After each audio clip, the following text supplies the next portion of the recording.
Dear student, ನಿಮ್ಮ hand ರೈಟಿಂಗನ್ನು ಸುಂದರವಾಗಿ ಮತ್ತು ಬ್ಯೂಟಿಫುಲ್ ಆಗಿ ಮಾಡಿಕೊಳ್ಬೇಕು ಅಂತ ನೀವು ಕನಸು ಕಾಣ್ತಾ ಇದ್ದರೆ ಇಲ್ಲಿ ಹೇಳ್ತೀನಿ ಕೇಳಿ. ನೀವು ಸರಿಯಾದ ರೀತಿಯಲ್ಲಿ ಕುಳಿತು ಬರೆಯೋದನ್ನು ಪ್ರಾಕ್ಟೀಸ್ ಮಾಡಿ. ಅಂದರೆ ಟೇಬಲ್ ಮೇಲಾದರೂ ಕೂಡಿರ್ಬೋದು ಅಥವಾ ನೆಲಕ್ಕೆ ಕುಳಿತುಕೊಂಡು ಬರೆಯಬಹುದು. ಎಲ್ಲಿಯೂ ಕುಂತರೂ ನೀವು ಸರಿಯಾದ ರೀತಿಯಲ್ಲಿ ಕುಳಿತು ಬರೆಯೋದನ್ನು ಪ್ರಾಕ್ಟೀಸ್ ಮಾಡಿ.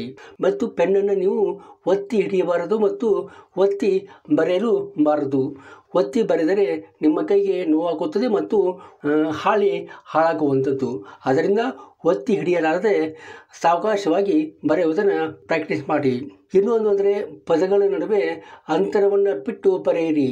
ಪದಗಳ ನಡುವೆ ಅಂತರ ಇಲ್ಲ ಅಂದರೆ ನಿಮ್ಮ ಹ್ಯಾಂಡ್ ರೈಟಿಂಗ್ ಎಷ್ಟೇ ಸುಂದರವಾಗಿ ಬರೆದರೂ ಅವು ಸುಂದರವಾಗಿ ಕಾಣುವುದಿಲ್ಲ. ಅದರಿಂದ ಅಂತರವನ್ನು ಬಿಟ್ಟು ಬರೆಯುವುದನ್ನು ಪ್ರಾಕ್ಟೀಸ್ ಮಾಡಿ. ಇನ್ನೂ ಒಂದಂದರೆ ಪ್ರಾಕ್ಟೀಸ್ ಅಂದರೆ ನೀವು ಎಷ್ಟು ಪ್ರಾಕ್ಟೀಸ್ ಮಾಡ್ತೀರೋ ಅಷ್ಟು ಸುಂದರವಾಗಿ ಬರೆಯಬಹುದು ಮತ್ತು ಫಾಸ್ಟಾಗಿ ಕೂಡ ಬರೆಯಬಹುದು. ದಿನಕ್ಕೆ ನೀವು 2ರಿಂದ 3 ಪೇಜು ಬರೆಯುತ್ತಾ ಹೋದರೆ ನಿಮ್ಮ ಹ್ಯಾಂಡ್ ರೈಟಿಂಗ್ ಸುಂದರವಾಗಿ ಆಗುತ್ತದೆ ಮತ್ತು ಫಾಸ್ಟಾಗಿ ಕೂಡ ಆಗುತ್ತದೆ.